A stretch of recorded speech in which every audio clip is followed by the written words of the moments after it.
Welcome, listeners. This is week 6 of Krazy Knights Kiss podcast, and it's a awesome time to do this. It's 5:30 a.m.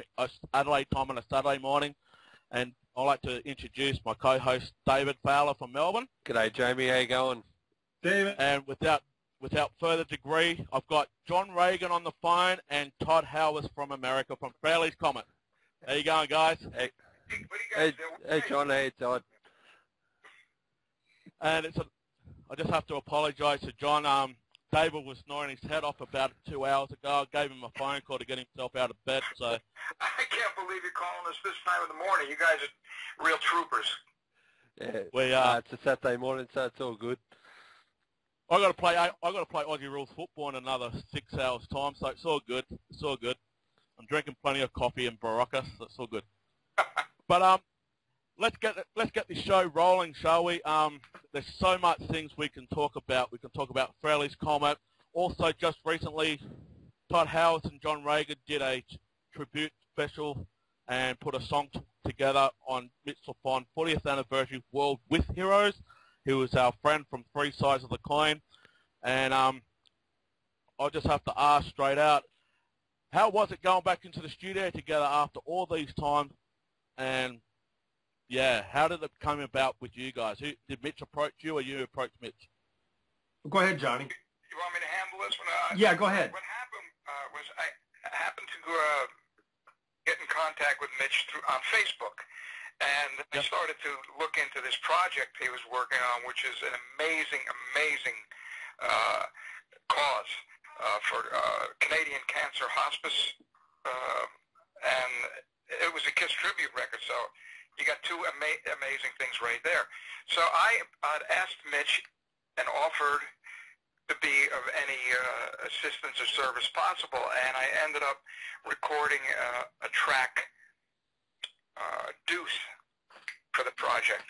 And then we decided that I was going to be a little more heavily involved, and first thing I thought of was, we got to get Todd on this record. So I cut another track. Todd, which track did you sing background vocals? It was Ron Young. It was oh God, what the hell was it? I don't remember. See, so many damn songs going to my head.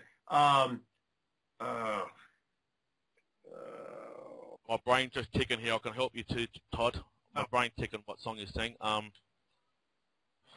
What the hell? I think it was Little Caesar. Little Caesar, that was it. Yeah, that's it, Little Caesar from, used some background vocals, and we sent Little Caesar off to Todd. I believe that was it, right, Todd? Right, yeah, that was it. I was going through the gamut of all the other songs. I know. There's a million songs going around. I got a list here of stuff. So that's how we got Todd on board, and then it was like, wait a minute, what? Breakout was always, personally, one of my favorite songs to do live. And I love recording it too on the first Frehleys Comet record. So Todd sang that and sang the hell out of it on the record. So that was a natural song to record for the two of us. We ran it by Mitch. He was up for it, and there you have it. Kevin Valentine put the drum part down first in L.A. I put the bass on in New York. Then it got shot out to Todd in San Diego, and he did an incredible job. He did the most work on it, and I love the way it came out. It's heavier than the original. Sure. Todd, take it from here. Yeah, what happened is, of course, it was all done through the net with via Dropbox or something that could carry the frequencies or the killers that we needed. And it was funny because, I'm anal about some things as well, and Kevin, to try to play this song to a click track is hell. But he did it anyhow, and he did it by memory or however he did it, and then it went to John, and John said, okay, I got the bass done, and he sent it off to me, and I got it and go, well, this is not the arrangement that we did. And John said, doesn't matter, just play to it. Okay, all right, I'll do that. So between me and my co-producer, who's also a lifelong friend, musician, guitar player from my old Top 40 band, Ronnie Jones, we managed to polish it up to be what it is now, and it turned out to be great. Even with the odd measures or the extra measures in there. I've always loved John Regan's bass playing. That's how we met. I introduced myself because of his tone and the solidness of his playing. So when I got Kevin's drum tracks and John's bass tracks, it was just like a kid in the candy store. We had a blast doing it. I had mentioned to John and Kevin that I wanted to bring it back a couple of clicks, and John said, well, let's drop 2.5 step to make it sound heavier anyhow, which always works. So we did that, and then I started working on the way I play now. I kind of molded the song to the way I play now, and for an assembly online, it came out phenomenal. And of course, I was inspired by the way that Kevin had played it, and hearing my good buddy John playing bass, like, oh, sweet, I can't wait to play behind this. And that's what we came up with. Yeah, well, Todd, we spoke three years ago on the radio show Kiss Destroys Adelaide, and we were talking about the reformation of Frehleys Comet. That was a dead end back 3 years ago. Still believe it's still a dead end now, but I just want to shy away from that just for a second. We were talking about earlier, before we rang John on the phone, about Breakout, how it was originally a demo recording for The Elder, with Eric Carr and Ace Frehley before it got towards Frehleys Comet. Now, you guys has basically went back in a time machine and did this for the tribute album. I just want to ask, where did the arrangement start with Frehleys Comet with Breakout? Because, as we know, Richie Starlett did it prior to Frehleys Comet for after Trouble Walking, I believe. But I have to admit, this version of Breakout is the best. Both Dave and I have heard it. And Todd and John, you do both still have it. Well, John would know more about the history of this song. So, John, go ahead. Yeah, well, Jamie, what happened was Frehleys Comet started basically as a jam band with Ace, Anton, Fig, and myself. Ace had left Kiss. I wasn't working with Frampton. Frampton was off the road for a few years. And I met Ace at a studio. A good friend of mine, Joe Renda, had a studio in North Lake Plains called North Lake Sound. And actually, I believe the first day I met Ace, I walked over him because he was horizontal on the floor of the studio. I think it was probably singing. That's how I met Ace. We ended up going to his house in Wilton, Connecticut. He had a spectacular studio. This was around 1985. And we basically said, you know what, we're both out of our bands. Let's just go get together and jam. So we went to his house. And we were just doing Hendrix stuff, Zeppelin stuff, the music that made us want to be musicians. And, and he said, well, I'll have Anton come up. And we just started playing for the fun of playing. And that's what Frehleys Comet was born out of. Then we decided, well, wait a minute, why don't we start to record? And to answer your question, Jamie, I said to Ace, well, let me hear tapes that you have, these song ideas. Let's start looking for little, nuggets of song ideas. And he pulled some multi-tracks out. And one of the first things he pulled out was Eric's version of Breakout, which wasn't a complete song. I think it was called Car Jam at the time, but it was. Heaven. I loved. It was called Heaven on the Elder. It had swagger to it. I loved the attitude of it. So we just basically started working it up. So then Richie Scarlett came in, and a gentleman by the name of Arthur Stead, who was in Frampton's band with me in 1980 and 81. And that was the original Frehleys Comet, and that was the beginning of Breakout. It was basically just a snippet of a jam that Ace dug out from he and Eric sitting down one day and playing together. I love the track, and I think that you think we did a great job on it. I know Todd certainly took it up about 50 notches for me personally. It definitely broke the Richer scale when we heard it on the pledgemusic.com from the Hospice. It just blew the Richer scale. Todd and John, you still got it. You still got it. Thank you. After all these years, you still got it. And I believe David wants to ask John a few questions regarding his music. I believe that you worked with the Rolling Stones at one stage. How did that come about, John? Well, first thing I want to do, I want to wish Mick Jagger a happy 70th birthday today. As we speak, it's his birthday. Sweet. Happy birthday, Mick. You know, thank you for saying we still have it, but Mick's out there at 70 and is still tearing it up. So rock and roll keeps you young. That's the only thing I have to say. To answer your question, David, I ended up working on a track for Live Aid in 1985 called Dancing in the Streets with Jagger and Bowie. That was their contribution to it. And that came about through a friend of mine who was working with Nile Rodgers. So I got a call from Nile, and he said, look, everybody's doing this as a benefit, and, you know, would you like to come down? We're not happy with the bass part that's on there. We want to replace it. And, of course, I was on the first train down to New York. You know, again, it was an honor to be asked to be on that. So that's how I met Mick, because if it wasn't nerve-wracking enough going in and cutting this important contribution, I know a lot of people didn't like the video, but I thought the song came out great. When I got in the studio, Nile was there producing, who is probably one of my all-time favorite producers I've ever worked with, if not my all-time favorite producer. And Mick came in, and I just remember I recut the bass in the control room with the big speakers just blaring like we're doing it live. And as I'm playing it, one of the few times that I ever did it in one take, I was just so into doing this track. And as I'm playing along, I just, over my shoulder and behind me, I noticed Mick was dancing around exactly the way you would see him on stage. And while I'm playing this is, of course, about 3.5, 4 minutes, however long the track is, it's going through my mind that that's the reason this guy is who he is. He loves music. He does, yeah. It still gives him joy. That totally blew my mind. Because it's Mick Jagger, you know, and for me, that's like, you got to be kidding me. And here he is just trotting around.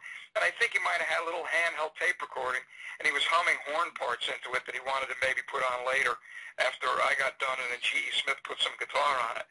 But that's how I met Mick.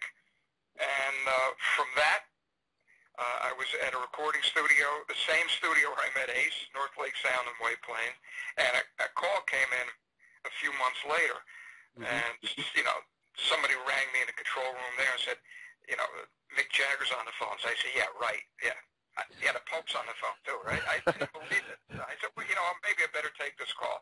So I took it, and I was getting ready to go, you know, who is this really? But it sounded like him, so I went along with it. And basically asked me if I'd like to come down and have a play and work on the Dirty Work album. Because at the time, he and Keith were feuding profusely, and big surprise. They were going in and recording at separate times, but they wanted bass put on a couple tracks. Of course, who's going to say no to that?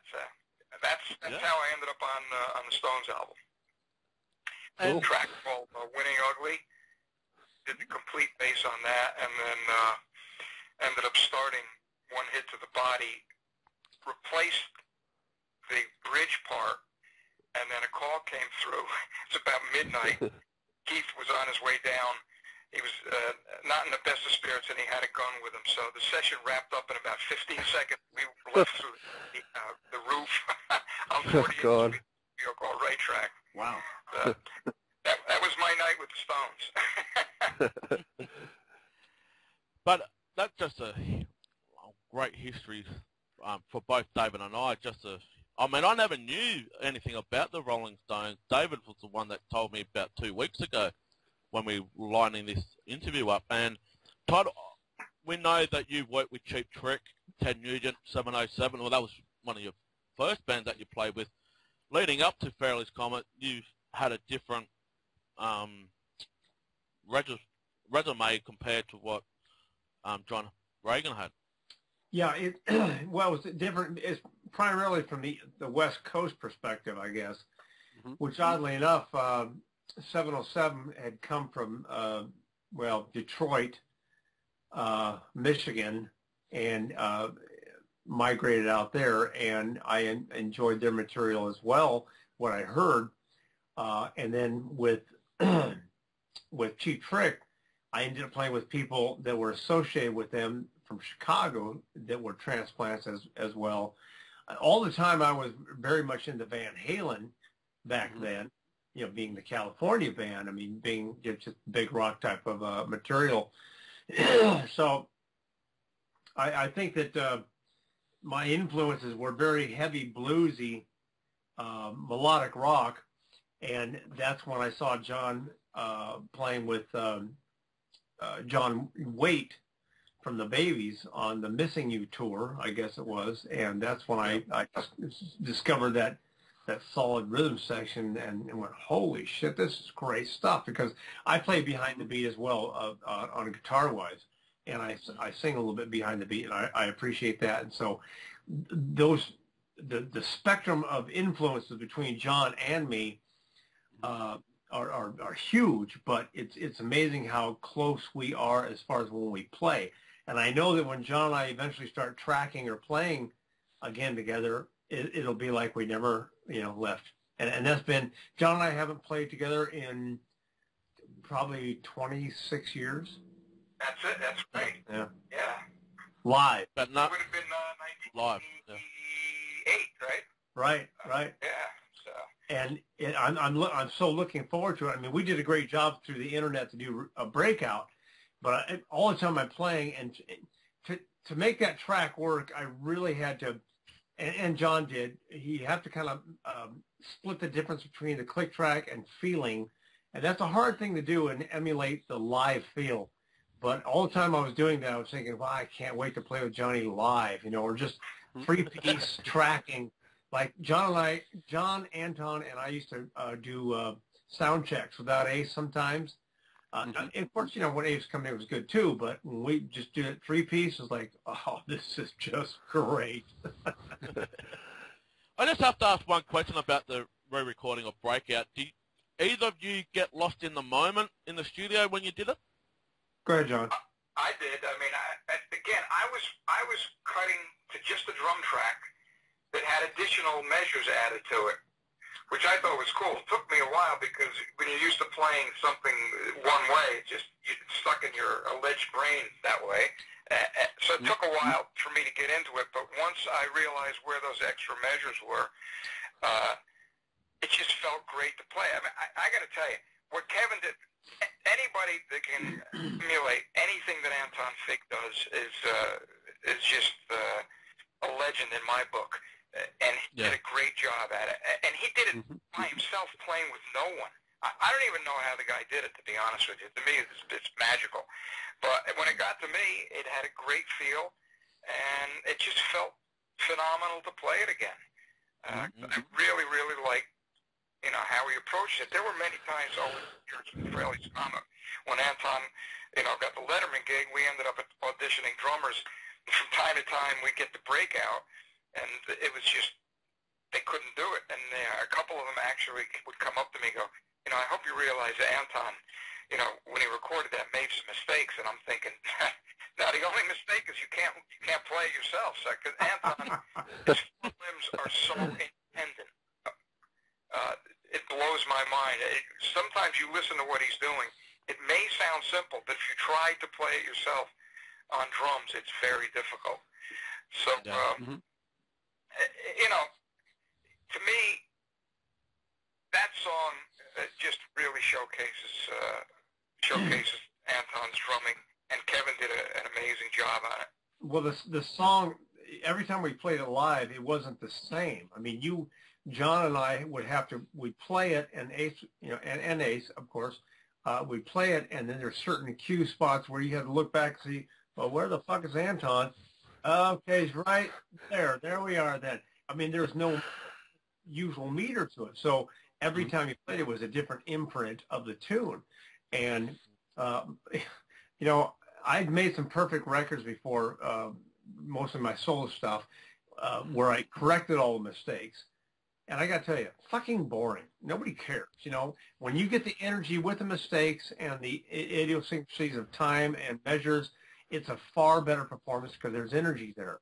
So John's right about that. When Kevin did it, you know, and if the arrangement was different, the only challenge I had was, well, what do I put there instead of what was there that isn't there, and now there's extra there. So we made it work, and it delivered, and again, it became another character of the song unto itself. Yeah. Could I just ask one? So I have to just take a little sidebar here, and I've told Mitch this himself. He went into a project for all the right reasons. He did. Yep. He managed to get over 200 artists, engineers, technicians to come together and work on something gratis because it was for the right reasons. And I told him, I said, I don't think you realize what you actually pulled off. I don't know anyone else in the history of recorded music that managed to do that. I honestly don't. So he's got, I have so much respect for that guy. I can't tell you. I mean, the record, there's so much incredible music on there. There's so many great players that couldn't wait to donate their time for the love of Kiss music and for the love of the fans and for that amazing cause that Mitch is spearheading.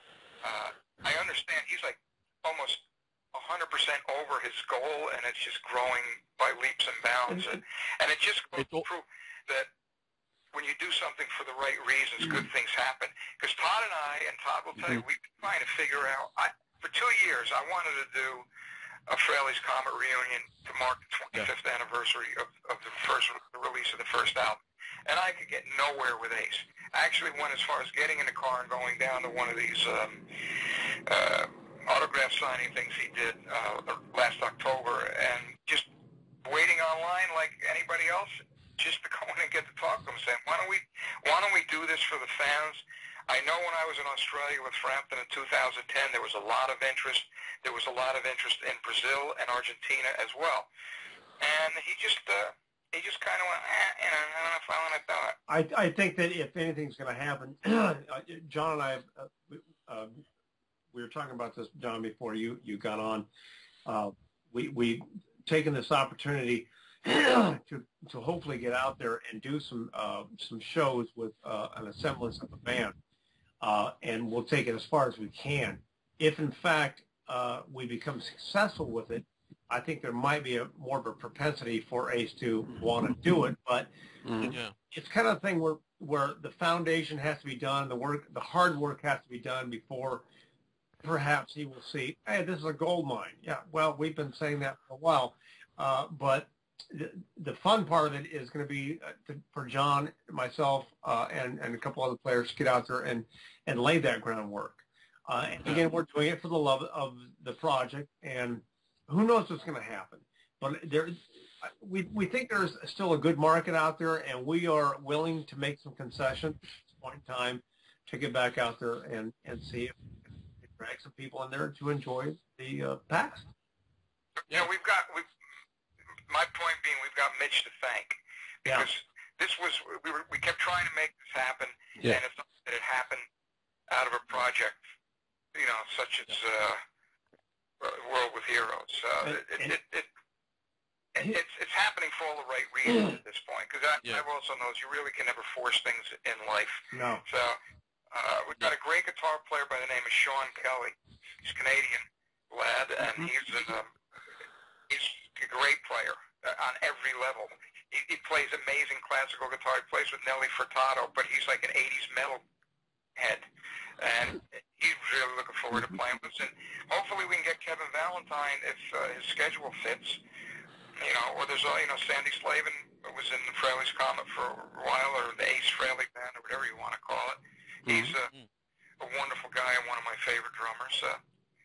I think in its own time, and not in a too distant future, we're going to be out there making some great new music. And, I hope we can get down to you guys, because I love it where you are. That'd be great. We'd love to have you here. Yeah. That was the first that I heard that you were actually here in 2010 with Peter Frampton. If I would have known, I would have come and interviewed you back then when I interviewed John Todd in 2010 on the radio show. I'm sorry, you know, I lost you. Could you give me that one time? I'm sorry. Yeah, I didn't even know that you came to Australia with Peter Frampton in 2010 because I interviewed Todd Howarth here in 2010. I would have came over and basically interviewed you about the Frehleys Comet reunion talk back in 2010. Yeah, well, that was the last tour I did with Peter, and actually, he was getting quite annoyed at me because we'd land at airports and get into hotels, and you know, there were all these Frehleys Comet fans waiting there to get autographs on their records, and I don't think he appreciated it, and No. really got me to thinking, well, you know what, there's viability in this music, and I've been off working with Peter for the better part of 31 years. I did not realize how many, you know, diehard fans we had in Australia, in Brazil, in Argentina. So that's when I came back from that tour, that's what got me thinking of trying to put this project together. And of course, Todd was the first guy I called. So. I think that we can do it. I mean, we get out there, not taking anything away from Ace, of course. If Ace can't do it or is unwilling or however you want to define it, at least John and I can get out there and do it with some seasoned musicians, and at least bring a part of it out there. And again, like I said, maybe Ace will want to come join us in Frehleys Comet, or, you know, at that point it would change to Frehleys Comet, but until then it can be a different name. But yeah, there's so many avenues and venues to hit. I've never been to Australia, and I missed the big tour with Cheap Trick when I started playing with them again in '90. They had just been there, and they were talking about it. Actually, there's a couple of hot babes that come over, and we're hanging out with them. I'm thinking, damn, should have been in Australia on that tour. But I just want to say this. We spoke to Mitch Lafon on our podcast about 3 weeks ago about the project. He's a great friend of ours. Their podcast, 3 Sides of the Coin, inspired us to do what we do here in Australia. And I do believe, and this is from my heart and David's heart, the project of the 40th anniversary World with Heroes is close to David's heart because he's lost just a relative. I basically lost my mother-in-law about 2 months ago. She was in her last days. She was also in hospice for about 4 days before she passed away. So when I heard about what Mitch was doing, I thought I've got to jump on board and pledge this, which I did. I'm very much looking forward to getting the full album when it comes out. So yeah. Exactly. Well, I think that hits a note with most everybody because there isn't anybody hasn't been affected by this, including me, and I'm sure I can't speak for John here, but Yeah, me too. Hospice. Those people are angels on earth. I honestly believe that. So. Yeah. I just want to ask one question about Frehleys Comet, and David and I had a bit of a homework question. We say, were there any unreleased material with Frehleys Comet, and if so, would there be a remastered box set coming up? I ran that by Missy at Megaforce Records, and her last opinion on that was there's already enough stuff out. There's some stuff that we did, like with Vinnie Ponce, stuff from '85 that is pretty raw. The Girl Can't Dance. There's probably about 6 or 8 tracks that exist somewhere. Yeah, I didn't know that. Yeah, I think Ace would have them, if he has them. Ace been in a few different houses since then. A few. So, Missy, there was no interest on Megaforce's part to put anything else out from what I was told, because I did run that by her at one point a few years back. So, it's just out there on bootleg, I think, somewhere. That 1985, 86, when we tried to get our first record deal, and then it kind of fell apart because the label in London that we were going to sign to went bankrupt. And that's, to me, that was auspicious because that's how I met Todd. Because at that point, we had families to feed, and Anton and I did a tour with Scandal, and then I went off and did John Waite, and of course we did a co-headline tour with Cheap Trick, and that's how I met Todd. And all I know is they had him, correct me if I'm wrong, Todd, they had him playing incredible keyboards and singing the parts when Robin couldn't hit them. Sorry, Robin. Well, yeah, no, that's true. Right? That was true because I was hired because my I'm a parts player, keyboard player. I mean, I'm a good keyboard player, but I'm not an excellent keyboard player.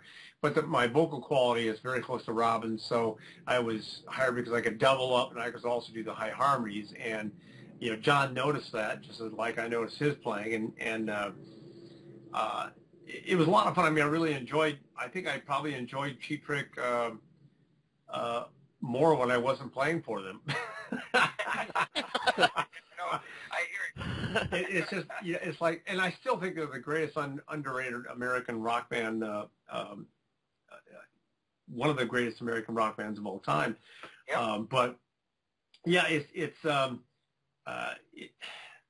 it was that's what I did. I mean, my range was pretty damn good. It's still good, but as you get older, things change. But as a matter of fact, Johnny, I was thinking about that medley we were thinking about, and you got to pick a Frampton tune that you want to do, because the only one I'm thinking of, I don't need no doctor. Man, See, he's still got the voice, David. He's still got the voice. Yeah. I love it. I was, Can we do backup vocals next time? that was so much fun to I do. would actually rather do that than a Frampton tune. Well, first of all, it's Ray Charles. That's where it came from. Sweet. And then Marriott, being the just mind-blowing singer that he was, Woo! tore that up. And that was in the set with Frampton probably for the last 20 years. So that would be, I'm all up for that one, man. That'd be so much fun. I mean, I remember when I Tear came. the house down, man. That'll tear it down. It would be badass, because he's Frampton's a part of Steve Merritt and Humble Pie. But I remember when I came to see you in San Diego many years ago, and you guys did that, I was like, oh, I'd love to sing this, Peter. I mean, Peter did a great job, of course, but I remember that was one of the first songs after, it was in the Black Sabbath for a short period of time. And then one of my lifelong friends said, hey, you got to hear this Humble Pie. I said, what the hell's Humble Pie? I have no idea what that is. And then I heard, Steve Merritt singing, holy shit, and then it was Peter Frampton playing guitar. So, yeah, I'm very partial to that song. Yeah, well, Marriott was a large black woman stuffed into a small British man's body. I mean, it's just, I've got to refresh my memory. Todd, we spoke 3 years ago about funny stories with Frehleys Comet. You're talking about, if I can remember correctly, the insane video clip where all these pretty nurses that was dressed up, but you never got to fuck any one of them. yeah, But also, that's true. the story about, that's true, and also the story about the bloody banana that you couldn't find for 3 days because Ace Frehley put it in your bag and it turned into mush. Oh, yeah. Yeah, that, and as a matter of fact, I still have that Steinberger case today, which is very fucking rare. And you want to kill him too, do you? No, not as much as I wanted to, punch Pat Travers for almost dropping my custom Les Paul. But no, that is, I've forgotten all about that. As a matter of fact, when I just got my new black Steinberger, it came with the original black case, just like my other two. So I'm totally for that, but I forgot about that banana. And to this day, I don't know who put it in there, but, that is so an Ace Frehley thing to do. I'll just stick this in here and he'll find it fucking later. That'd be hilarious. Do you want to ask John how that happened? I think he probably knows something about that banana. Well, yeah, did you conspire with that? I know nothing. Yeah, see? I know absolutely nothing. That's- I plead the fifth. That's the East Coast denial. I wasn't there as far as you know. I'm sorry. I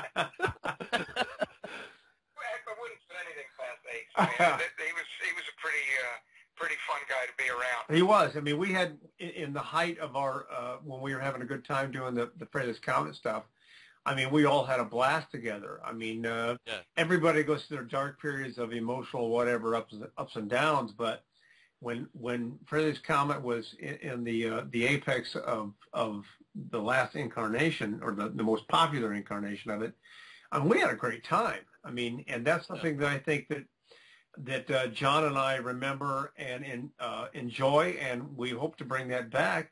And I know that Ace in his heart has it still there. I think he's troubled by a lot of demons, or not demons, but a lot of things in the past that. Well, have you read his, well, Todd, I'll just ask, sorry to interrupt, but have you read his book, his new autobiography, No Regrets? Well, yeah, I got his book actually from him when I went to see him in Oceanside.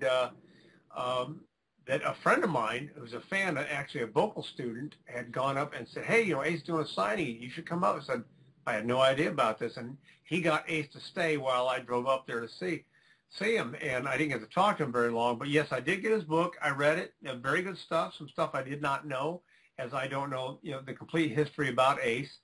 And it was a good read, a very good read. I think he could have spent more time on Frehleys Comet, but it wasn't about Frehleys Comet. It was about Ace. And I was mentioned in there, not so much for my musical prowess, but more of my female prowess, I guess. I in the short term I was in there, but it was a fun. Female? Huh? When were you female? No. Well, never, but I guess I am mistaken because I'm not that tall. When I shave my face clean, I guess from a distance I can pass as a woman, But no, it was a fun book to read, and he signed it, and then I signed it, so I got it sitting here on the bookshelf somewhere. But I think that. Hopefully, if we get this thing happening, that a whole bunch of other things will take place for the fans, and that's what we're here for. Well, like I said before, Ace did have some personal demons after he left Kiss, and probably leading up into Frehleys Comet. A lot of fans had turned away from Kiss when Ace left in 1982, 83, and joined the bandwagon with Frehleys Comet. John, I just have to ask you a question. You were pretty close with Ace Frehley leading up to even Trouble Walking album, weren't you? Absolutely. Well, look, we worked. I had the pleasure of co-producing all the records. I administered all the budgets for the recordings and the tours. I mean, we were a team. It was a good team. I thought I was proud of the work that we did. Yeah, and I've seen some interviews like for music and TV production, especially the Metal Hammer show back in the 80s. You and Ace co-host that show, and you're jamming away. You look like you guys were having such a great time just jamming away. And you also introduced the song "Do Ya" of Trouble Walking on the video clip of that metal show. I think it was Headbangers or something like that. On MTV, that's what it was. Yeah, we did that 2 times. We hosted that. Yeah, and I've been saying this all along. I like the Frehleys Comet to get back together, but it's, as Todd mentioned before, it is Ace Dan in hindsight. I do believe he's in the studio doing a solo album, a new one. Fantastic. Yeah, that's what I heard as well. And I believe that leading up to Anomaly, he wasn't really financially. He had to sell a lot of his stuff in the personal locker storage up at Connecticut. I don't know if it was Connecticut or Wisconsin, or one of the houses he had. There was a storage, and we didn't really have much money. And he sold most of that off auction and raised up the recording funds for that album. But now he's got a new lineup and starting up a new solo album. That's what I've heard, and you also heard that too, David, haven't you? Yeah. Not that I go out of my way to find out, but a lot of people like to tell me, and I'm glad to hear that he's been on the straight and narrow now for many years, which is that was always my only prayer for the guy, that he found some peace and some contentment. Because I'll tell you what, when we started Frehleys Comet, part of my deal with Johnny Z and Eddie Trunk at Megaforce was I will give it 110% as long as Ace is trying hard to stay sober. And he did that the entire time we put that project together and recorded. Mm-hmm. He was absolutely on the money. He showed up for every solo. I mean, he was a joy to work with. And unfortunately, towards the end, which was what caused me to leave in 1990, he had slipped a little bit, and I don't really enjoy being around that. You know, again, I had a young family. I had kids to put through school, and I wasn't going to sit around and watch it just completely deteriorate. So that's it broke my heart to leave because I put a lot of blood, sweat, and tears into that project. But I understand he's been doing great for a bunch of years, and more power to him. And I hope that's truth, and I hope it remains like that. Yeah. Well, let's focus on the positives. I mean, the fans are doing it themselves about Tommy in Ace Frehleys makeup and vice versa. We're not here to worry about that. I'm here to focus on the positive. Ace, to me, is a rock god on guitar and vocals. I mean, he might not have the best vocals, but the songs that he has brought out. Hey, I'm only being honest here. I'm only being honest. And you're right, because he knows that. I mean, his vocals are characteristic to his character, which is redundant. Yeah. But fans want to hear him sing, and he should sing. But he knows he's not a singer. I mean, Yeah, he knows that. But what I'm trying to get at is that you guys, I am hearing a birdie, and it's from Mitch LaFon, saying that you guys are trying to tie some things up to get back in the studio to do some material together. Now, is that true, or do you want to give us a bit of a news flash or a breaking news? I think that, it is true. We are putting together a project that we are hoping to get out there, I guess, sometime in October, hopefully. We've got to whittle down some songs that we're going to be doing. Hopefully, this is the proposal at this point, is some Kiss tunes that are not so commonly done. Some common tunes, and then probably a very few select tunes from the major bands that we played with, principally John and myself. Probably rounding out about 15 songs. Now, if that goes pretty well, I've already said to John that I've already got a plethora of tunes that I'm writing that I'm just dying to have, John and the likes of Kevin Valentine do the tracks for. And if Sean Kelly gels perfectly for the project, which I'm sure he will, then so be it, because this is kind of I guess the cart before the horse, or horse before the cart, or the milk before the jug. Horse before the cart. Yeah. Horse before the cart. Yeah. But it is speculation. But I think first and foremost, we want to get the project out there doing stuff that is familiar for people to enjoy. If it gains momentum, then we'll go from there. If it doesn't gain momentum, then we don't want to bother anybody with our selfish aspirations, even though they're not selfish. They're for the fans of Kiss and Ace Frehley. It's a very difficult Will it be? Was when Todd and I were coming up. It's very difficult and expensive to tour. Making records now is an entirely different world, like we talked about earlier on. We used to all be in the studio looking at each other, and that was a phenomenal feeling when you happen to get the track and you're all in the room there. There's nothing like it. Now we've made a record over the internet, basically, and it came out great. It's a learning process for me. I'm old school. I still remember having to cut 2-inch tape. Now you make a mistake, somebody goes, you don't have to play it, I'll just grab that note from somewhere else, which is kind of mind-blowing, but we got to go with the flow, and I think we're going to try to see how far we can take this, because there seems to be an awful lot of interest that has grown out of Mitch's project, and it all goes back to that. I hope it happens. I think it's going to happen. We're trying to align ourselves with a good manager here in America. I'm sure Mitch and Sean Kelly know some people in Canada. And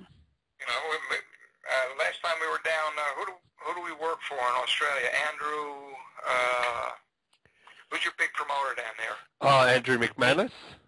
That's it, Andrew McManus. Yeah, that's what we were with Frampton. Yeah. You know, he deals with pretty big acts from what I understand, but He always brings brings Kiss out these days. I know he's brought him out every time since the reunion tour, I believe. So yeah, he deals with. I think he's brought out Kiss. Halen, most recently. Motley Crue. He's Big names. brings out big bands. Yeah. Yeah, Well, Andrew was phenomenal. I mean, I have a great deal of respect for his whole organization. That they were just top shelf, you know, pros at every step of the way. But you know, we'd love to come down. And when you guys talk to Gene and Paul, tell them we would like to be special guests on a tour at one time. Hey, Band that Todd and I are putting. funny you say that. Funny you say that. Have you guys actually heard about the Kiss cruise that they do every year? So around October 31st. This project on the Monsters of Rock cruise. That's one of my goals. Yeah. Well, I was thinking about you guys joining on the Kiss cruise because some bands go on there to join Kiss for 3 days on the Caribbean cruise. I think it would be fantastic. That's a great idea. Of course, we'd have to rearrange some of the. That by some people, and you guys get credit for it. We have to rearrange some of the song lists, of course, because they might be redundant here and there. But getting back to Mitch, you know, Mitch's endeavor here to make this happen, the amount of patience, like John said, the amount of patience and perseverance and diligence for him to make this happen is huge. I mean, I don't have a lot of patience except for certain recording procedures that I do. Although I'm very antsy, I'm very animated, as you've probably already seen on the screen here. I can't sit the fuck still. So you're like me, Todd. You're like me. You're like me. I've got to play Aussie rules football in another 5 hours. So I'll be like you. I mean, I've been drinking lots of coffee and caffeine tablets before I go on. But sorry to cut you off there, John.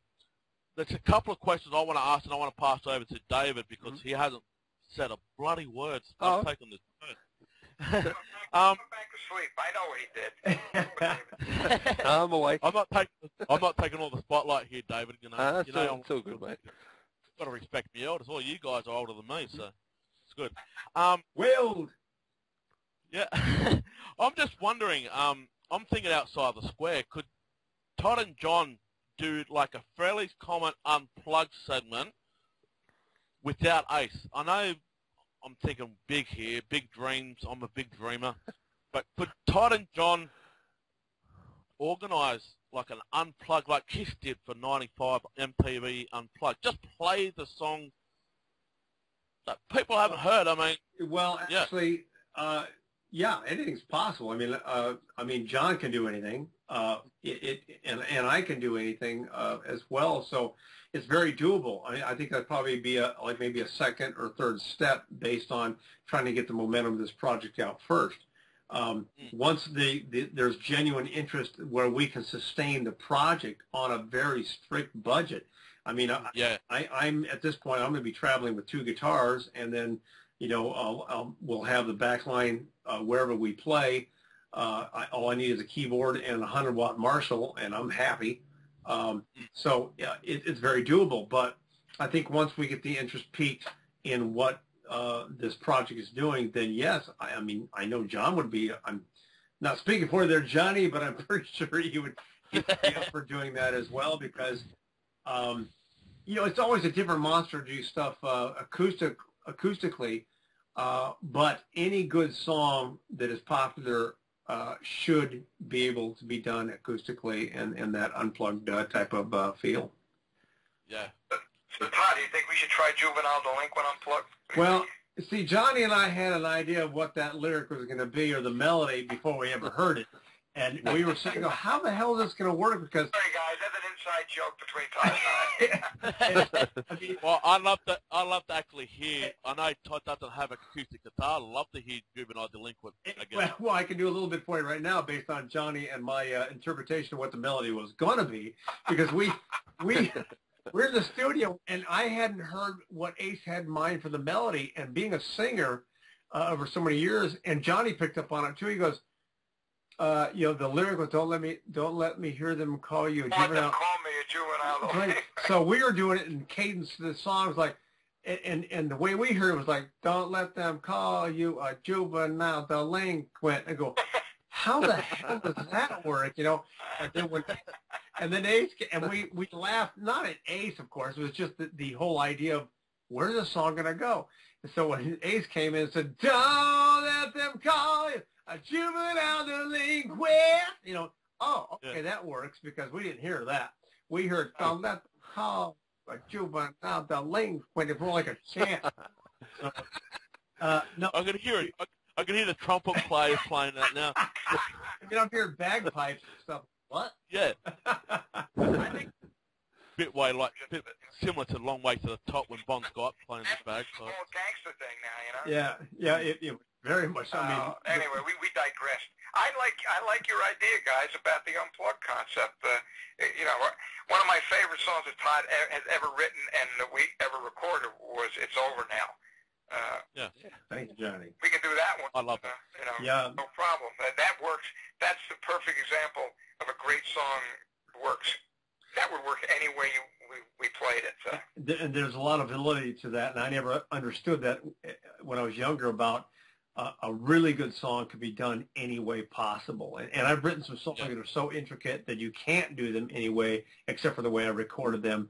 And there's pleasure in doing that, but I think the broader demographics of appeal is one that you can do acoustically. Like I did one, "Time Ain't Running Out," and it's very doable. And if it's not entirely conducive, then you modify it a little bit so you can hear it acoustically. I was messing around with the idea of doing Breakout acoustically, and that's quite a challenge because it's a drum song, Yeah. So, a set of bongos maybe. Yeah, bongos would probably work very well for that tune. I might have to do the beatbox because I'm a drummer. I'll probably have to play the drums for you.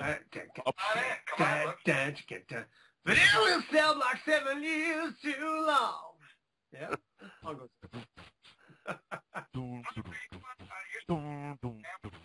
There you go. Yeah, I am. What are you wearing? I'm wearing a red shirt that goes against the backdrop of my my Harley blanket that my mom knitted for me, and my white hat, and I'm holding up my cell phone. Very nice. It might be getting arthritis because he's holding the phone up for a very long time. Part of it now that I can see. Well, you're here on the phone. You can see now? Yeah, now I can see for some reason. Oh, oh really? Red Okay. shirt, a white hat, I see it all. Oh, okay, yeah. I'm not going to ask what the guys down under are. They're probably still laying in bed. It's like, what is it now, 6:30? No, actually, I'm in my lounge room. It's nearly 7 o'clock here in Melbourne. No, we're up. We're not in bed anymore. Yeah, there's a lot of kiss attire going on. It's very apropos. I think that it's perfect. Yeah. And Dave, do you have any questions for the two Well, calling on to you comments, I should say? Well, I was going to, as we were talking about before this the other day, Jamie. Was there any plans to remaster the Frehleys Comet catalogue, including bringing out Live Plus 4 to DVD? Again, I haven't heard anything from Megaforce, any interest in doing that. At one point, I wanted to do a box set of everything. Mm-hmm. Yeah. There was no interest. Now, that's not saying that later on down the road there might not be, because I still think that will be a nice thing to have. The three full studio albums are so different from each other. Yeah. And I like them all and for different reasons. And then the live EP, it's just got that energy because Anton showed up and played on that. That to me is just, that was the essence of the band. It was a great live band as well. I always thought we were even better live than we were in the studio. I don't think that's probably going to happen until we get the momentum of this thing taking place. There was a DVD in England. Somebody sent to me to sign it, and I was like, "Holy shit, this is great!" But it's all the production videos with some of the outtakes, or not the outtakes, but the footage of the Headbangers Ball we did, Johnny, and it was fantastic. So I think it would be advantageous for the likes of Megaforce or somebody to do exactly that type of big box set. But until we get some energy going here on this project that John and I are, I mean, it's just in the infant stages. Like I said, I've got this list here of 25 Kiss songs that I've got to narrow down. I've been doing some traveling the last couple of weeks, and then like I said, my son's moving down. Matter of fact, he just texted me he's leaving right now from L.A. But after this weekend gets done with, I'm really going to put the hammer down, and then John, Sean, and Mitch and I are going to talk about the about 15 songs that we want to nail down to do some shows and make this happen. So one hell of a lot of work. But once we get this going, then the snowball will happen. And John and I had talked about the fact that unless we get the foundation rolling, it just isn't going to jump out on its own. Well, correct me if I'm wrong, but the Comets are coming up to almost a 30-year anniversary, aren't they? Well, the original would have been, the first band would have been 85, so that'd be 2015. That's 2 years. Yeah. Again, that's why I really wanted to do it last year, because that would have been the 25th anniversary of the release of the Frehleys Comet record in 1987. That was the whole idea. And at that time, if Ace would have been interested, then that would have been a good time to do a box set of all, remaster everything, do a box set. But, once again, the interest wasn't there from the main man. So. Yeah, well, I actually heard a story that we're going to have some form of music out with Todd and I think it's going to work. I have a gut feeling that it's going to happen, and knock on wood, that usually happens when I'm feeling like this. But again, we want to take it one step at a time and not really get ahead of ourselves, so that we can get the best music out for the fans. We do some, like Todd said, some rare Kiss stuff that they don't play often, and we do some Comet stuff, and we do one or two songs from some other projects that we were deeply involved in over the years. I think it'll be interesting, and I'd even like to add a storyteller's aspect to it. Yeah. I saw Ian Anderson do that from Jethro Tull a few years back, where he invited some audience members up onto the stage to ask questions about, kind of like what we're doing right now, so that it becomes more of an event than just getting up and playing, hi, how are you, good night. A different impact of dynamic. I think Sean Kelly had brought that up as well. Yeah. So, we might be doing Rock Soldiers Confidential, so everybody better be worried because the stories are going to come out. Ooh. And we got plenty of. Sorry, Todd. We've actually got two Rock Soldiers here joining us this morning. Todd and John, the Rock Soldiers. Woohoo! Yeah. So. Also, I was going to ask, what was it like, Todd, working with Ted Nugent? Ted, well, you were talking about how, or actually John was talking about how Mick Jagger is actually Mick Jagger in person, and Ted is pretty much Ted in real life as he is on stage and on TV. That he's pretty dedicated, conservative, heavy rocker. I appreciate that a lot. I mean, I'm probably more of a pragmatic conservative, but not getting into politics. But Ted he's got the gift of gab. He's very intelligent. He writes some fun songs. He can play his ass off when he wants to. But I remember many things about Ted, but one of the premier things is when we were in Europe and Ted was driving one of the minivans to go from show to show, where then they discovered I could drive like Ted. Then they had me drive one of the cars as well, and we were always racing. But Ted was we were traveling in the middle of the night, and I think we were done with a show, and Ted was lamped up, and he's talking and driving. Everybody's sleeping in the van. I'm up front with Ted being the co-pilot, and Ted never shut the fuck up. He just, and I was like, my God. And I was young. I was, what, 24, 25 at that point. I'm not really sure. And I have a lot of energy, but, Ted was just rambling on about stuff and this and that, and he was making up some stories. And then I'm driving along and all of a sudden there's this bear. I'll shoot that bear and we're doing this, we're doing that. I'm just like looking, I'm like, shut up and just get to point B, please, But he's a great guy. He's very, which I can appreciate more now. He's very, very tight with the buck, and you have to be if you want to continue with this business. Yeah, he's a cartoon, just like Rick Nielsen. He is a cartoon. Yeah, he's pretty vocal lately, especially the political side of things too. Well, yeah, because he sees things happening that a lot of rational, pragmatic people in this country are seeing. The state of our nation is very alarming. I won't get into it because I have very strong views, and sometimes I vocalize and I alienate some of our liberal fans, and I don't want to do that because everybody's entitled to think the way they want to. But I would like to be able to continue to bring music to fans in states and the world without being regulated to death or restricted to death, which this is kind of a path we're seeing. And it's like, wait a minute, I want to do what I want to do artistically. Mm-hmm. But he's a champion of that, and he can't afford to be that way now because he has reached a point in his life and career where he can do that. And I'm pretty close to that, but right now, I think I backed off a little bit on the political opinions, even though I can't help myself sometimes.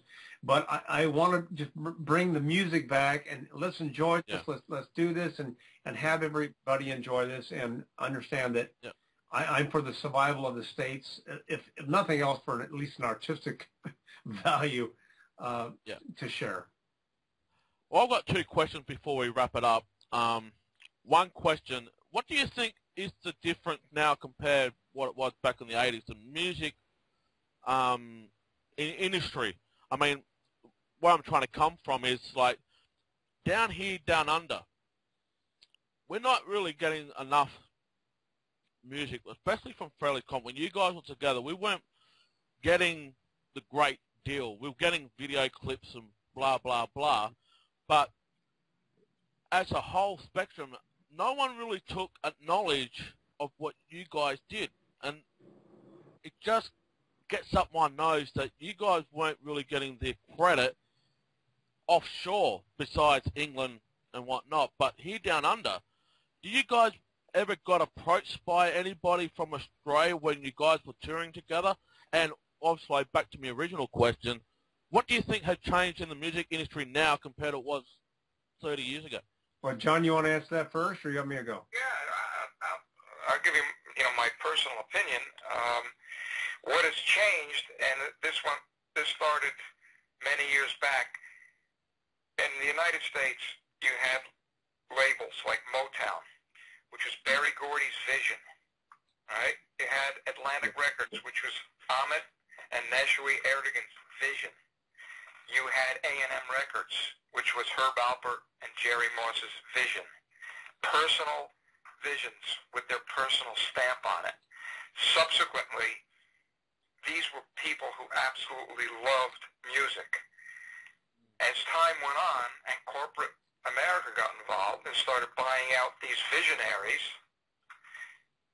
and bringing in people that basically, sold soap suds to people, and all they cared about was the bottom line, you ended up losing executives that would get behind an artist and let you make 2 or 3 albums before you finally hit. Now, you're given one shot. Well, not even now. In the Frehleys Comet era, to answer part B of your question, you're given one shot. You need to have a hit record. There was no, I know on A&M Records, Bryan Adams had 3 records out before anybody knew who he was, and then he went on a tear and had I don't know how many hit albums.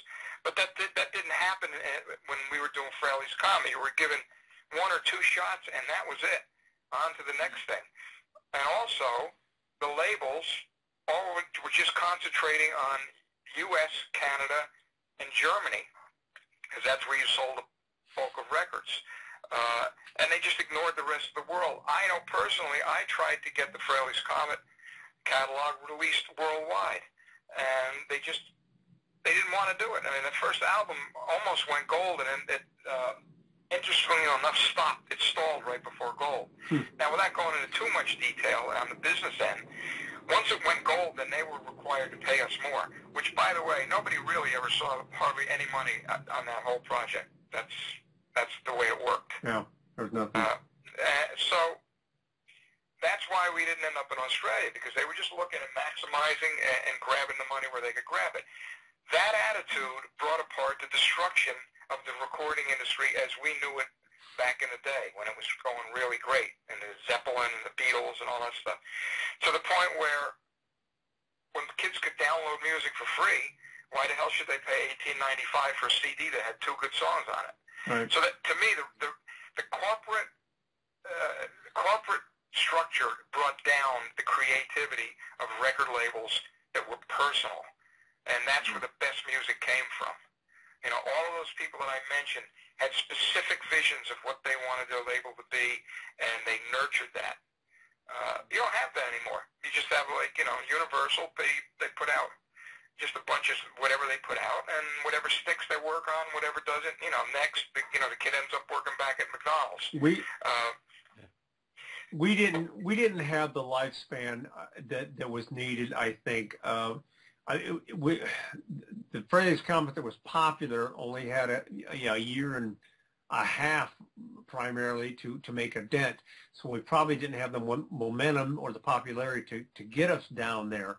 And then with the advent of grunge coming in, because there was murmurings happening there. I mean, I had a lot of attractive offers, and matter of fact, I did get signed to Simmons Record through Gene and such. But with the Seattle coming in, and I love a lot of that stuff. I mean, I like all that fresh, heavy stuff that came in. But with the changing taste of the American public and the worldwide public, actually, I think the American public probably more finicky than anybody else, because there's so many changing things happening so quickly. And then even up to now, I mean, it just seems like it's being cut shorter and shorter by duration of time of what people like, of what they're told to like, what they do like, the attention span of a gnat. I mean, there's just no longevity to build a following that would constitute us going, hey, well, let's go do Australia, Germany, all that time. We only got to London with Frehleys Comet, unfortunately, which, I mean, thank God for that. It was fun, but the changing dynamic of the music business, like John was saying, it principally killed us. I'm not really sure that we were taken all that seriously, which is tragic, because Ace had an incredible amount of talent to offer. And then with the talent that he surrounded himself with, I mean, there was, and we were still just coming into our own as far as, I mean, after Second Sighting, I knew what I wanted to do for Frehleys Comet to make it even more solidified, but I never got to do that because everything fell to shit. But had we had that momentum, that time, and that investment, yeah, we definitely could have ventured into countries and places that were so well deserving and that we want to go. Yeah. Well, just this goes on to the next question. Kiss was, in the 80s, one that took the makeup off, was competing against other hair bands like Bon Jovi, Def Leppard, and all that. But when the album came up, it didn't stand up to that level of professionalism because the music was completely out there. Would you guys try to compete with the other hair bands that was around in the 80s, like Kiss were? No. Did we try to compete? No, would we? Would you? Now, or did we try then? Would we try? And I would. I mean, no, we can't. You can't do that, because if we do anything now, it would have to be a rendition of what it was based on our influences now. Because it's like when I started playing with Cheap Trick. I learned the songs a certain way, but when we played them live, it was a whole different fucking thing. It's like, Okay, it's not that, and I understood that. It's a progression because they get tired, they get bored, and they get better playing their own songs as time goes on. So for us to try to do something a direct descendant of the original, maybe only an arrangement, but the embellishments have to be more updated because you have to stay true to it to a certain degree, but you also have to put a fresh face on it because why bother going to hear the same old shit? Yeah. I think anything we do is going to be a version of what we've come through in the last 25, 30 years that molds the way you play. I mean, we've all played with Todd and I both played with a lot of different people. Let's say we bring Sean Kelly in. Yeah, he's a classical player, but he loves metal, and he plays with Nelly Furtado. You can't get more diverse than that. So I think what's going to happen, it's going to be music as it should be. It's going to, if it's not organic, I don't want to be involved in it. I've never worked in any project where I tried to be something other than what we are. I think there's a danger in trying to copy and trying to fit into a genre. We're going to put out, if we do any music, it'll be what we're at, and it's going to be the sum of the parts of all our musical experiences from the day we started playing up till now. And me, that's exciting. Well, because when we started playing, keep in mind, the business changed also because it's supply and demand. There's a million bands out there. Yes. I'm older than Todd. When I started playing, and you told your mother and father that you wanted to be a musician, after your mother, got up from the floor fainting because you were going to be a bum the rest of your life, that's the way it was looked at back then. It was not the road that anyone chose to take lightly because it was not accepted. Now everybody, little Johnny's got a combo, isn't that cute? Well, let me tell you, back in the 60s and early 70s, when you decided to be a musician, you didn't do it because you thought you were going to make money. And I tell a lot of young musicians this now. The only reason you should play music is that you can't not play music. It's got to be right up there with eating and breathing and everything else. It shouldn't be just because you're trying to become a rock star or you're trying to make a lot of money. Because the odds of that, you can buy lottery tickets if you want to approach it that way. So there's a lot of musicians from our era that had to learn. We had to learn our craft. We had to learn how to play. That's out the window now. Yeah. You're not going to see anybody. You're still seeing Van Halen, Bon Jovi, Def Leppard. You name them. They're still out there playing. There's going to come a point in time where everybody's done, and there's not going to be anybody from the '90s that's going to be able to do that because they didn't really have to learn how to play. Exactly. You see where I'm going with this? Yeah. It's going to be sad. When Kiss is done and Aerosmith is done. There is an influx. Are you going to look at Flock of Seagulls? I mean, I don't think nobody's going to pack Madison Square Garden for that. No. There are new young bands that are coming out that are and players that are actually learning how to play their own instruments and write songs, and they're getting tired of the crap. I've already talked to some young kids who are so tired of the manufactured horseshit that's out there now because they have some depth to it. Getting back to trying to do stuff like we used to, when we redid Breakout, I had to listen to it again just for arrangement. And what was that? What do we need to stay true to? I really didn't listen to what I sang. I really didn't listen to the chording completely. I just listened enough to get the arrangement, and then I just played what I heard now. That's why I come up with these strange chords or different inflections, slightly different melody here and there to give it a fresh face, but not too much of a deviation. And that's primarily what we'll be doing in the future. Now, if we get the right new songs, I really want to say heavy and fat and big. It's just because that's just where we are, and we'll see what happens. But today the cookie cutter crap that's out there now, it may be successful, but it's going to be gone later today. Yeah.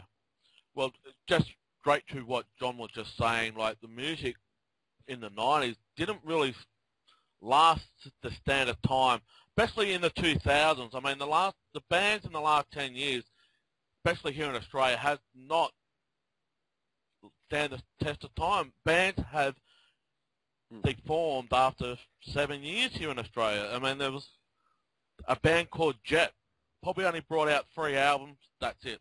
And that was in the last decade. Wow.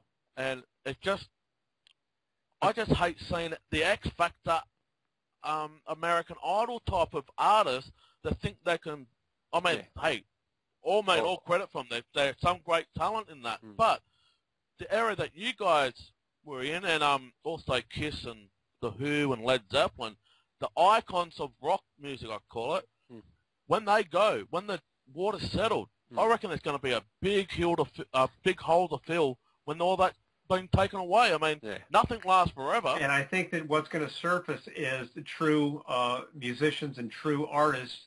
It's kind of like politics. Politics is so much bullshit right now that eventually something's going to surface. It's going to have some substance to it.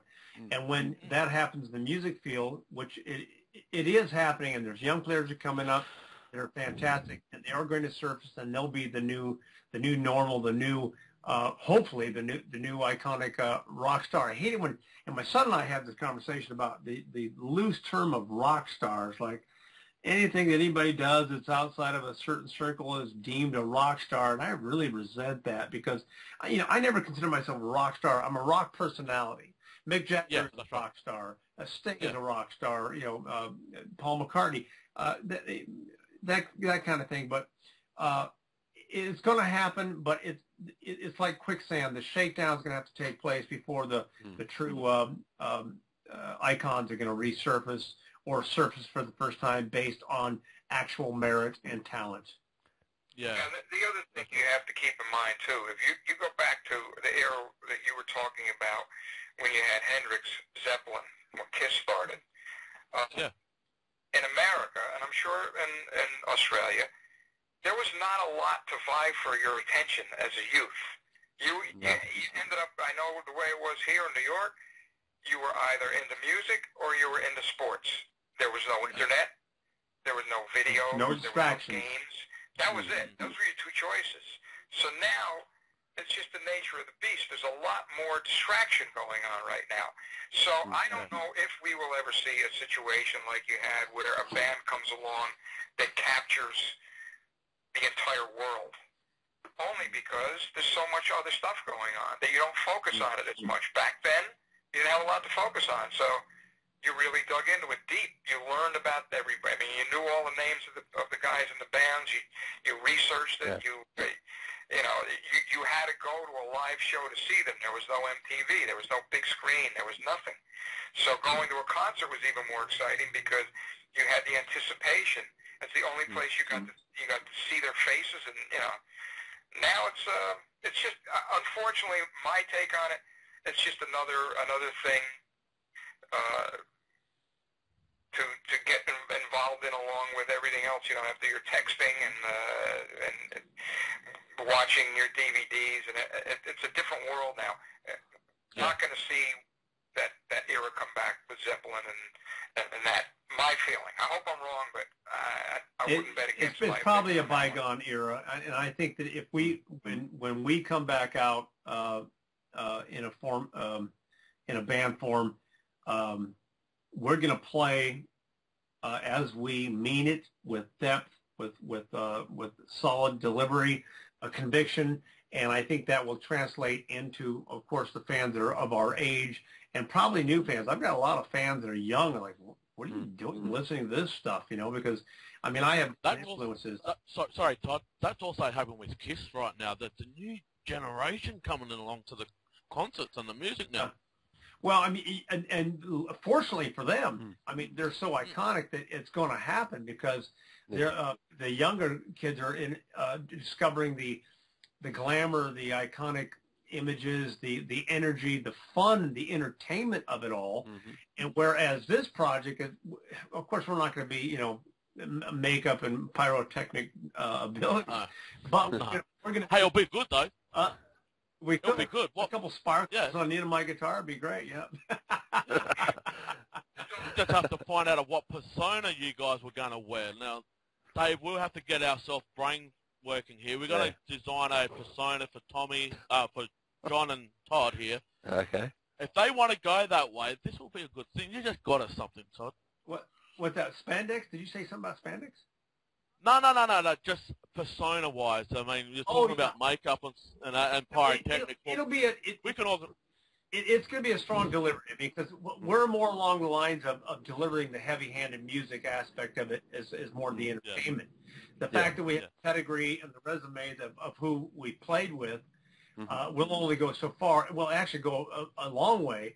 But then, like I said, when we crank up and the four of us are hitting the pocket, it's fucking powerful. I mean, every time I light up my Steinbergers, my 100-watt Marshall, and I think of, the fact of John and the likes of Kevin Valentine playing drums, it's a punch. It is huge because, and it's undeniable. So we're going to take that type of feel, translate it to this new stage, and people are going to go, holy shit, that's powerful. Yeah, we've been telling you that for years. It's a powerful feel. So we're going to capture it. I mean, it doesn't really have to do much capturing. It's there. We're going to deliver it, and hopefully it will gather legs and some notoriety and some word of mouth, and then we can take it to places that we've never gone before. And if nothing more, we get a couple of years out of it, or whatever that will bring some pleasure to some of our fans and new fans, and of course definitely for us. It's going to be worth the effort because, as far as I'm concerned, I got a shitload of stuff to learn here, as you can see, and a lot of stuff. Well, it's Andrew Mattis is watching this right now. Andrew, you're a promoter here in Australia. Get these people down here. We need it. It's going to be fun. And Jamie and David, I just want to make sure I get this in. I want to thank you guys for your appreciation and dedication of good music, and for having us on the show. And honestly, I want to really say thanks, especially to the KISS fans, because I've had the fortune of playing in a lot of different bands over the years. The KISS fans are the absolutely most dedicated fans on the planet. Not the. We'll have you guys back on here anytime. You just let us know, and we'll organise it again. We're happy to put you back on because I think the fans down here in Australia really need a bit more of a education lesson, not just about Frehleys Comet or whatnot, but music in general. Rock lesson. Well, we definitely have the wherewithal to hopefully deliver. And as I said before, and Johnny just said and reiterated on the KISS fans, they're so strong that a lot of them don't like the Tommy Thayer or even the Frehleys Comet type incarnations, but most of them, a lot of them do, and we're going to play for everybody. We're not, I don't care if somebody likes Scarlett better than me or Ace better than Tommy. I mean, as it should be, for the KISS background, but we just want to deliver music that everybody can enjoy, and thank God for the KISS fans, no matter how they lean or to what incarnation of the band that they like. Thank God for them, because if it wasn't for them, we wouldn't be doing this right now. And thank you both again very much, as John said. Well, it's a pleasure. Very, very. And thanks again. I mean, this has been a great, actually, birthday present for me. Actually, talking to you. It's actually my birthday on Wednesday. So it's been. Well, this show is actually coming up on Facebook and YouTube on Wednesday, so I reckon us three guys, John, Todd, and myself, let's all sing happy birthday to Dave and give him a big shout-out. Happy birthday to you. Happy birthday to you. Happy birthday, David. Happy birthday to you. Thanks, guys. That hurt. Todd and John, it's been an absolute pleasure. We'd love to have you guys back again in the near future. If anything does come up your end, please let us know. And we'll be getting fully behind you guys, especially the 40th anniversary World with Heroes. We are putting out posts on our Facebook fan page. Please also come and join us, Todd and John. We have sent you guys an invite. We will be tagging you guys in this podcast so you can actually see the quality, have a bit of a laugh and whatnot. But we absolutely adored here. I'm getting goosebumps again, and you know this is awesome. It's starstruck. It's like meeting Gene Simmons. I mean, I'm Gene Simmons' idol, freak and that, but this is a completely different level. You know, this really is. Well, thank you very much, so very much, John. Just said as such. Go ahead, Johnny. No, I'm listening. I'm just I said thanks to the boys and thanks to all you in radio and internet land. And we will be there, and we will be trying our damnedest to get this back out there. And of course, you'll be a continuing part of this procedure because it's not just this band; it's everybody involved that makes it happen. So thank you very much, guys. And the producer is in bed at the moment. We are going to put a 30-second teaser at the end of this editing of a Frehleys Comet song. We'll probably even put Breakout at the end of it. How's that? Sounds good. Sounds great. If we can get the 30-second intake of the new recording, we can do that. We'll put it on. But yeah, we'll do that for you guys. I don't think there'd be a problem with that. I mean, it's nothing but promotion for the song. I'm sorry I couldn't play anything for you.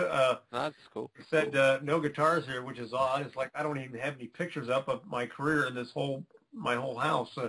And next time, Todd, we can organise that next time. Okay. Well, I can do it. In the cell block 7 years too long. Paying for a crime and I didn't do anything wrong. There you go. There you go. I can play my. John's bringing the bass. I will play the guitar for you in my mouth. How's that? John just saying. He's saying his background exactly like he does on stage. Go ahead, John. Do it again. Break out. Oh, John's got a voice on him you would not believe. It's tremendous. Right. You wouldn't want to believe it. I tried to get him to sing songs. Goes, nah, not fucking happening. Come on, Johnny, sing a song. Come on, John. You should live. Your turn. Did I say? Let me put it that way. I love it. Thank you, guys, again. I really appreciate it. Yeah. All right, guys. Please join us on Facebook at Krazy Knights, Australian Kids Podcast. David, it's been an absolute pleasure. I've got to play football in about 5 hours. And David James, Todd and thank John, you so very much. No worries. Yeah, and we'll talk very shortly soon when we wake up properly on Facebook. Sounds we good. Will, yep. Give us a notice, and love to see it. Can't wait to see it. Yeah, and I'll do that other thing I spoke to you about too, Todd. Tremendous. Yeah, I'll do that other thing. All right, guys. And no worries. Yeah, catch you later, guys. Take care. See you, Todd. Bye-bye now. See you, John. Okay, I think he's hung up. All right, guys. Take care. We'll talk to you later. No worries. Yeah, mate. No worries, Todd. See you later. They try to tell us we don't